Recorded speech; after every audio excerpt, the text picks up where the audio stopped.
were murdered in a fire at the birthday party.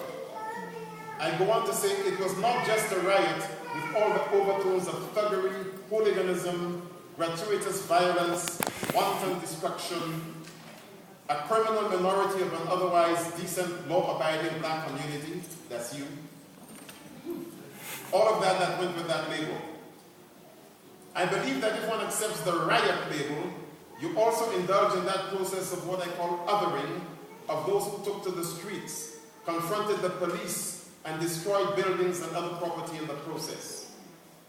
They did not suddenly become a race apart. They were not aliens that suddenly dropped in amongst us to cause mayhem and engage in physical confrontation with those whom the state employs to keep us safe. They were always an integral part of the entire society and not just of the black community. And they remained so during and after the unrest on those days and nights in July 1981. The process of othering provides the nation, and not least the police and the courts, with a justification for treating that section of the community as the them from whom we must be protected, as the alien wedge against whom the state must act on behalf of us, the them from whom every decent citizen must distance themselves. Armed with the excluding language that defines them in their otherness, we need to ask ourselves searching questions such as, what did we do when for years they complained about police brutality and abuse of power? What did we do when there was ample evidence year on year of the courts endorsing and thereby encouraging police outrages against them and doing so presumably in our name? To what extent have we colluded with the structured and systemic marginalization of them as African people in the society from one generation to the next? Did we protest when successive pieces of immigration legislation cast them more and more as outsiders, irrespective of them knowing no other land but ours, and gave the green light to racists and fascists to maim and murder them under the guise of keeping Britain white, supposedly on our behalf? How many more generations of them must be born here before we stop identifying them as ethnic minority? Unemployment, alienation, disaffection, breakdown of family discipline, fatherless and single-parent households, and all the rest of it do not necessarily lead to violent protests on our streets and theirs. But when imposed leisure, wagelessness, and your visibility on the streets, individually or collectively, lead the police to target you relentlessly, whether through stop and search, the use of sus laws, or the sheer indulgence in racist conduct, resistance can assume unpredictable forms.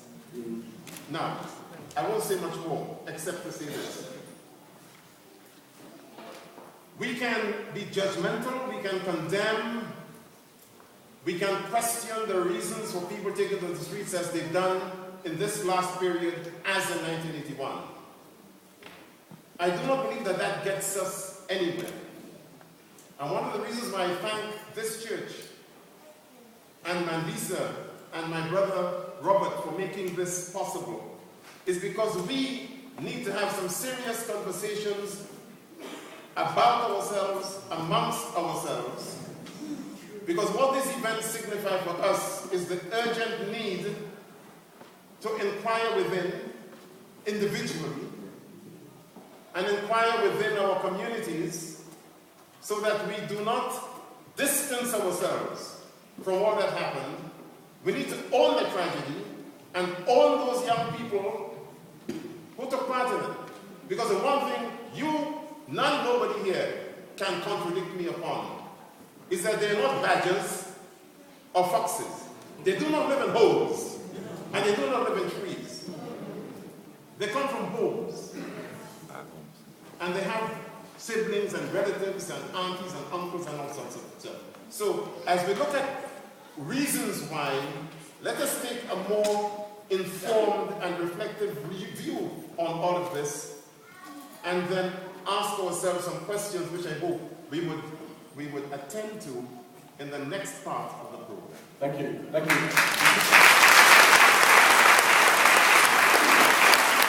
I want to turn now to Dr. Street because Professor Weston has just mentioned families. I know that you work with families in terms of family planning, family development. What's your reflection on the disturbances that took place from the location that you come from the work that you do? Good evening, ladies and gentlemen, girls and boys. First of all, we must never, there's one thing that we must not lose sight of.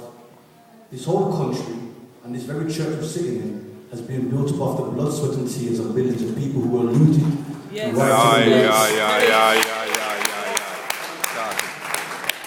That's the irony of the situation. Yes. Now, there's an old saying, who's worse, Frankenstein or the person who created him? Okay? Now, inevitably, during our horrible history, because of the interracial sexual exploitations that were pervasive, because of that in the past, unfortunately today, there are many of us today who have the genes and the genetics and the genes of the original rioter and looter of the earth. Okay? Now, for that time when we were enslaved, we were not allowed to have families, as most of you already know. We were split up, systematically psychologized to respond to a new tongue. And even though the chains of the past are gone, what I've realized in my research, unfortunately, the detrimental ramifications of the past still prevail within the majority of us. You understand? And if people are finding it hard to digest what I'm saying, just have a look at your surname, please, okay? If your surname is a European surname, then I'm afraid to say you are a byproduct. A byproduct here, as I said, the world's original looter, okay? And bully. Now, but when these people who loot and riot and go around the world with their flags and banners, they're allowed to do it. And if you used to compare all the damage in this last riot two weeks ago as to the damage this country alone has caused, I'm afraid to say.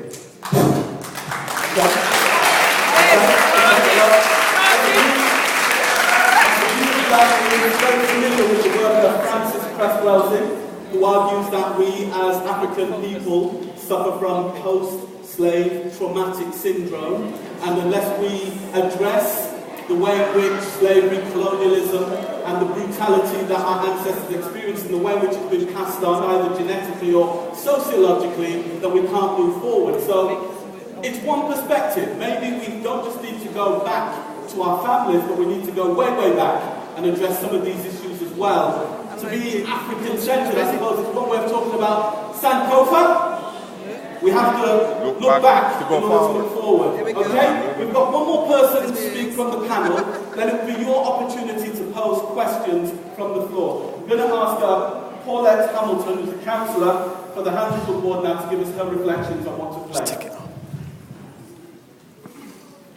Thank you. Good evening. I listen to all these learned men that are sat up here, and I'm speaking as a local black backbench counsellor who has a great deal of experience with having 5 children of my own, also a large extended family with lots of young people.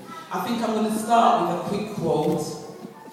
If we are to go forward, we must go back and rediscover those precious values that all our reality hinges on, moral foundations, and that all reality has spiritual control. Now, Martin Luther King said that. Last week, I don't know if I was fortunate or unfortunate, but I was in town when the riots took place. And what I saw was a breakdown in actual moral values. Young people just didn't care. They didn't care whether their faces were shown or not. They just didn't care. Young people felt that they have no voice. Nobody was listening to them. They have been saying for not months, but a number of years to people like myself, we are being treated really terribly out there by the police.